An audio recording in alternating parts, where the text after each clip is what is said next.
Stuttgart போயிட்டு வந்தனால டயர்டா இருந்துச்சு. அதனால காலையில கொஞ்சம் லேட்டா தான் எந்திரிச்சோம். எந்திரிச்சு பெட்டெல்லாம் செட் பண்ணிட்டு, ஜெர்மனில கொஞ்சம் குளிரா இருக்கும். அதனால கொஞ்சம் ஹீட்டர் வச்சுட்டு தான் தூங்குவோம். எனக்கு தைராய்டு இருக்கறனால தைராய்டு டேப்லெட் சாப்பிட்டுட்டு, அதுக்கப்புறம் ஒரு கஷாயம் குடிச்சிட்டு தான் டேவே ஸ்டார்ட் பண்ணுவேன்.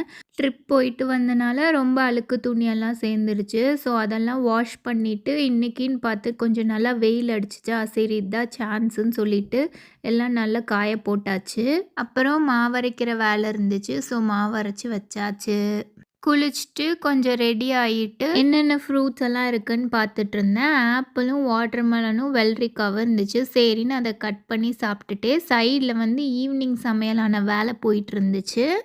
அதுக்கப்புறம் ஒரு பிளாக் டீ ரெடி பண்ணேன். நார்மல் டீயவே வந்து பால் இல்லாமல் ரெடி பண்ணி குடிக்கிறதுக்கு வச்சுட்டேன் சைடில். டீ, ஃப்ரூட்ஸ் சாப்பிட்டுட்டு கொஞ்ச நேரம் கழித்து தோசை, பட்டாணி